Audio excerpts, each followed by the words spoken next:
And God said, Behold, I have given you every herb-bearing seed. To you it shall be for food. Genesis 1:29.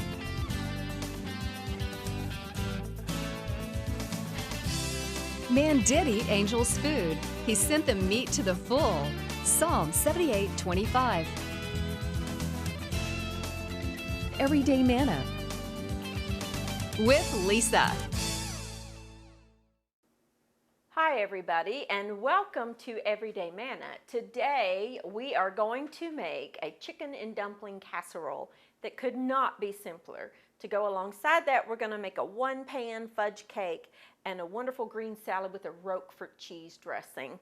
So we're going to get started on the casserole. Now I have my oven preheated, and here I have 1 can of crescent rolls that I've already taken out of the can, and you want to have 4 squares of the crescent roll on your board. Lightly flour it, just lightly, so that you can roll it out to reduce the seams and to make it fit in your casserole dish as closely as you can. So let me get this one out of the way here. All right, now on your casserole pan, you want to make sure that you spray it with a non-stick cooking spray so that it doesn't stick.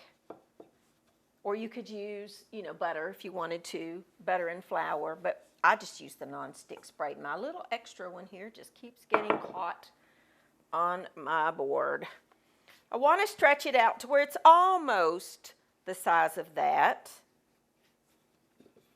If you can find the sheet crescent roll dough, even better. I'm finding that more and more difficult to find. I don't know if they've discontinued it or what, but anyway. So we just use this and roll the little triangles together and fit it down in your dish, 1 layer. Okay. I'll go ahead and roll this one out. Now you don't need this one quite yet, but we'll go ahead and roll it out. You see, when you take it out of the can, how you've got those seams, you're going to want to pinch those together as best as you can. And then the rolling pin will sort of glue them together, so to speak. You want to have 1 sheet. If you wanted to use puff pastry, you could. But, chicken and dumplings is kind of a homey dish. Puff pastry would work and it would be delicious, but it's a little fancier. If you want it to be a little fancier, go ahead and use the puff pastry. That would be fine too. You want to get it as close to a rectangle as you can. Make sure that you lift it up ever so often using your bench scraper if needed. That's the purpose of the flour. I don't think I floured this one as good. That's why we use the flour. Okay. This just takes a few minutes. Once you get this done, the rest is pretty well done. Pinch them together and roll it out. And the rolling pin does help to seal those edges. Okay. Oops. All right, that's good enough. Now, in a bowl, you want to have some leftover roast chicken or freshly roasted chicken, or if you wanted to just get a rotisserie chicken and use the meat off of that, or maybe leftover rotisserie chicken, anything like that. You want about 1/2 cup of just diced celery. You want it to be, little bit fine because we're not going to saute this first. We're just going to do about 1/2 cup, which is, 2 to 3 stalks of celery. I like to cut mine in half and then bundle them all together and mince. I like a big cutting board for things just like this so that I've got plenty of room to work. Okay, that's probably enough. I'll save that one for a snack. Celery is one of my favorite things to eat. Now, just stir your celery into your chicken. Now, I have torn this into like bite-sized pieces. You could cut it if you want, but I kind of like the texture that you get with just hand-torn chicken. There's a difference. All right. We want to put about half of this down at the bottom. All right, just kind of spread it out. About half is good. The puff pastry is going to, or not puff pastry, but the crescent dough is going to kind of puff up a little bit. I'm going to add just a little bit. I've got about a cup or so of shredded cheddar cheese. I'm just going to add a little bit, and then I'm going to put my other layer. And on this one, if your seams aren't all the way together, it's perfectly fine. It's okay, because it's going to get covered anyway. Then put the rest of your chicken mixture over top of that. All right. Okay. And then you've got, I have already mixed this. This is 1 can of cream of celery soup and then 1 soup can of water. I'm going to sprinkle just a little bit of the cheese. Just a little bit. I want to save some for the top. I'm going to add a little bit of salt and pepper to my soup. Not too much, because the soup has quite a bit of salt in it. Mix that all together. And then pour this over top of your casserole. Just evenly over the top. Okay, need a spoon here. Grab a spoon. All right. And then just stir that. All righty. And then take the rest of your cheese on the top. Now I'm using cheddar, but you could use the white cheddar, you could use Gruyere, you could use any kind of cheese you wanted. I'm just using cheddar. If you want to add a little bit of a Mexican twist to it, you could use Monterey Jack even if you wanted to. All right, I'm going to pop this into a 300, I'm going to do 325 degrees because I'm getting ready to mix a cake that needs to bake at 325. But if you don't have anything else baking, bake this at 350 for about 30 to 40 minutes until the chicken and all of the ingredients are warmed through and the crescent dough has cooked through. So I'm going to clean up, pop this in the oven, and when I come back, we're going to get started on a 1-pan fudge cake. I'll be back in just a second.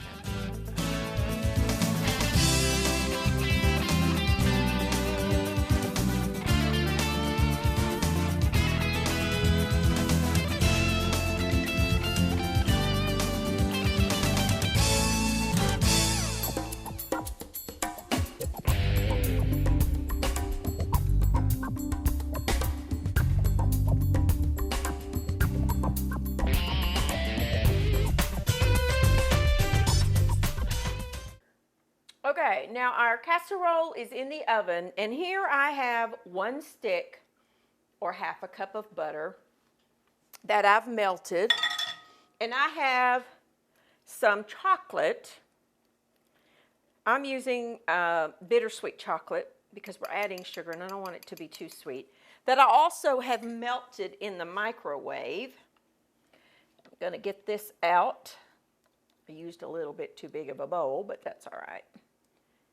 Just watch your chocolate in the microwave because it will look like it's not melting.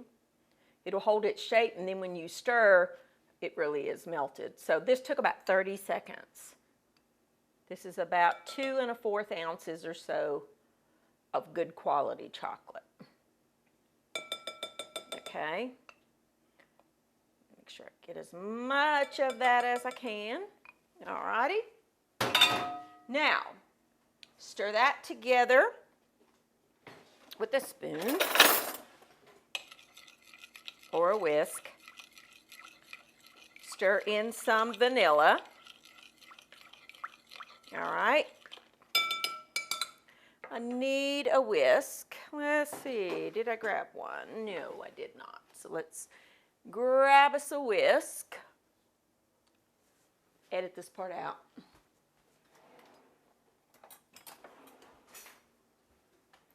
Using a whisk. All right, I've got 2 eggs. I want to crack them into the liquid mixture here. Whisk all of that together. Okay, break the yolks. Whisk it all together here. Add a cup of sugar. That's why I didn't add any, or didn't use really sweet chocolate. Okay, get all that whisked together. I just like using a whisk for this. And then we're going to sift in some flour. Now this is a fudge cake. It's supposed to be thick and creamy. I'm going to whisk in some flour and some baking powder. I just use a sifter for this. It just really helps to get any of those little lumps out. Then you take your finger and break them down even further. I don't have a sifter, the traditional sifter, and I'm going to add about 1/4 teaspoon of salt. All right. Then we're going to stir that together.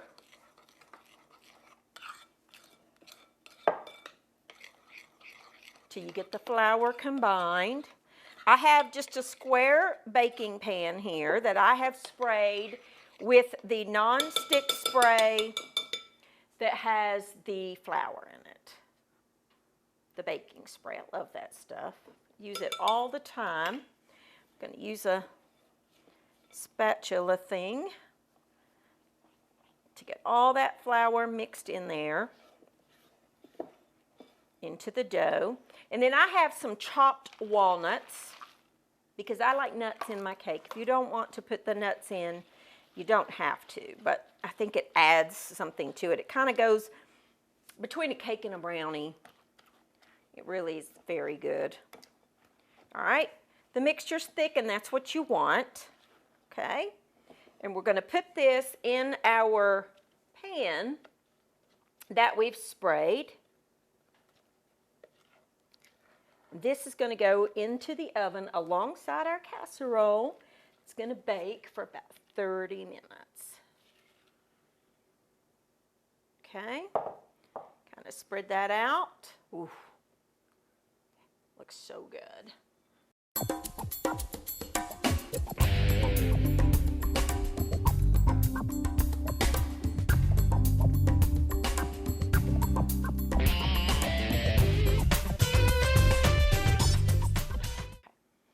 Alrighty, now our stuff is in the oven and we're going to make a quick side dish to go alongside our casserole. We're going to do some shredded Brussels sprouts with bacon. Now, I love Brussels sprouts and I know some people don't because I think they've had them boiled to death. Try them this way. I have a large pan here that I have on a burner that is set to like medium high. And I'm just going to crisp up some bacon. Okay. I always put my little thing on one of these little non-stick lid openers that we all have because it really does keep your boards from moving around. Okay, I'm just going to let that crisp up. Let me turn it down just a hair. And in this bowl, I have some fresh Brussels sprouts that I have washed. And what I want to do is trim off the bottoms. Okay? And any, leaves that seem to be, brown or wilted in any way. These actually look really good. These are fresh Brussels sprouts, not frozen. They're fresh. Okay, and what we're going to do is in the slicing disc of my food processor. Now, if you don't have a food processor, I'll show you what to do. Do this part up to this point by trimming off the bottom. Okay, and any like little brown things like that, it's okay, but I trim them off. I love Brussels sprouts. They're very good and very good for you, but don't serve me Brussels sprouts that are boiled to death. That's what most people associate with Brussels sprouts. But when you shred them or saute them or even roast them, they're delicious. I love them. Absolutely love them. All right, I'm just trimming the bottoms off of some Brussels sprouts. You've seen me do this before with other dishes. All right, last one. Okay, just a little paring knife. Okay, if you don't have a food processor, a good sharp knife, it's okay that I cut the bacon with this because it's going to cook with the bacon. You want to cut them into little small ribbons, just like that, if you don't have a food processor. If you do have a food processor, you want to do them like this because it's a lot faster. Boom. What we're doing is shredding them. I've got the shredding disc in my food processor. You don't have to have them. You don't have to anything. All you got to do is feed them through the tube.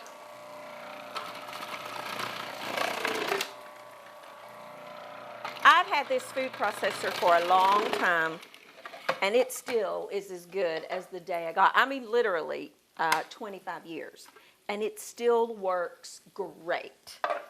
Okay? Now, see what we have is a pile of confetti shredded up Brussels sprouts. Now we're getting our bacon crisped up. This was very lean bacon. Not a lot of fat in it, so I think I'm going to actually add just a touch of olive oil. If your bacon has a considerable amount, that's probably about a teaspoon.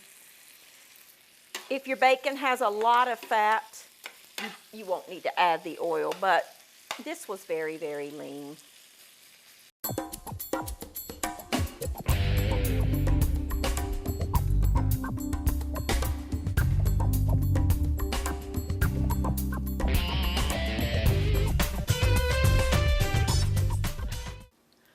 All right, now our bacon has crisped up. I'm not going to remove that fat because I'm going to saute the Brussels sprouts in the pan alongside the fat. Mix it in. I'm going to add a little bit of salt and a little bit of pepper. That would be pretty much to taste. Okay, we want to saute those Brussels sprouts in that bacon fat until they're tender. I love them. If you like cabbage, you will like this recipe. If you've never tried Brussels sprouts, please try. You know, and bacon makes everything taste good. I'm going to add just a tiny bit more oil because that bacon, again, was very, very lean. Sometimes it's fatter than others. You know what I mean. All right, while that's doing its thing, let's make the dressing for our salad. Now, in the blender, I have some olive oil, about 3/4 of a cup of extra virgin olive oil in this case.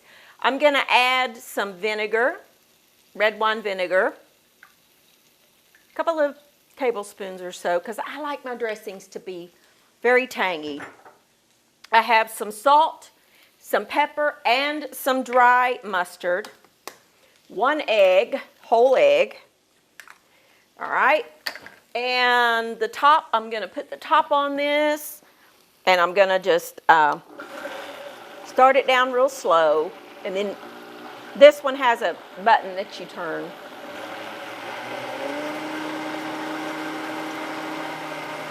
Okay, then I'm going to add some lemon juice.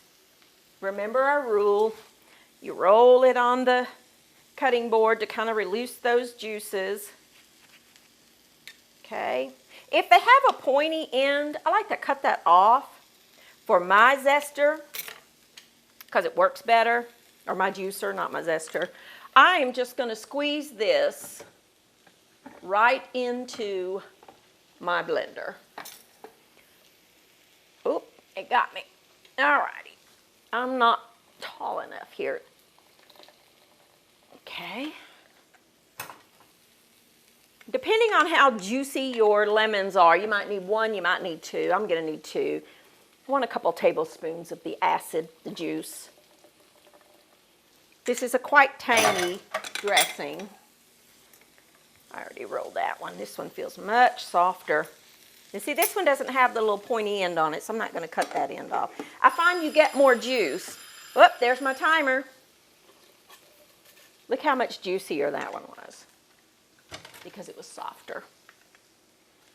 All righty.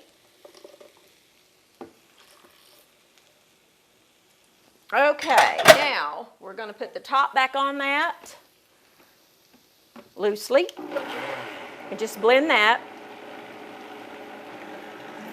And then I'm going to take the top off and I'm going to slowly drizzle in another 1/4 of a cup of olive oil.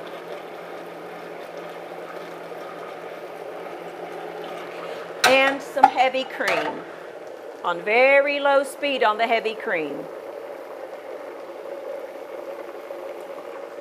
And then some cheese. I'm using Roquefort or Blue, whichever one you want to use is fine. You just want to stir that in, and that's it. There's your dressing.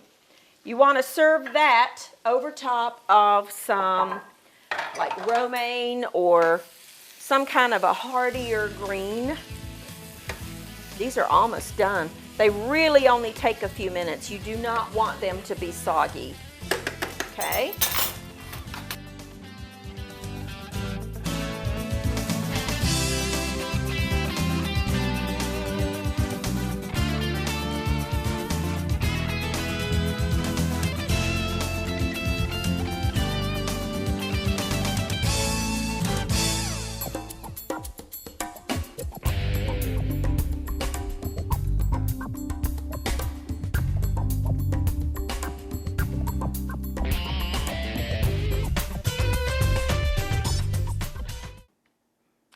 Okay, now dinner is done. Here is our wonderful salad. Now I just took some of the dressing and put it over a mixture of romaine lettuce, and make sure that you do stir the dressing up before you serve it because the cheese will kind of settle to the bottom. So you'll need to stir it up to make sure that everybody gets a little bit of cheese in their dressing. Do not dress the salad until you are ready to serve. And I would just serve this just as is. Honestly, that would make a meal for me. I love salads. Here's our wonderful shredded Brussels sprouts with bacon, and you could add some almonds to that if you wanted to add a little bit of crunch. It really is good. I had a sneak taste, and ooh, that's so good. Here's our finished chicken dumpling casserole. We just used crescent dough and roasted chicken. You can either use chicken that you've roasted yourself or store-bought rotisserie chicken. I use those all the time because they are so good for so many different applications. We mix that with a little bit of chopped celery, put a layer of that, put another layer of the crescent dough, and then I mixed 1 can. I used cream of celery, but if you wanted to use cream of mushroom or cream of chicken, you could absolutely do that. Mix that can with 1 can of the water to stir around the rest of the soup with some cheddar cheese. Poured that over it and baked it for about 30-35 minutes or until it's golden and it's done. Then here is our 1-pan fudge cake that we made. This needs to cool. It's a very think cross between brownie and fudge, and that's what you've got. You've got a very thick, dense, rich cake that is out of this world good. We just melted some chocolate and put that in there. We use some butter and flour and a couple of other things. You could add a little cinnamon to that if you wanted to. I stirred in some chopped walnuts because I like walnuts in my brownies or in my cake. If you don't want to add nuts, perfectly fine. You can leave those out. But there's some quick and easy recipes for you to try any day of the week. Thank you for joining with me, and let me know what you think about the recipes. Try them and let us know. You can always follow on Facebook. We've got a community of, I think now it's around 16,000 people, so you could, post your comments and the things that you like to eat on their Instagram. Thank you for joining with me, and I will see you next time on Everyday Manna.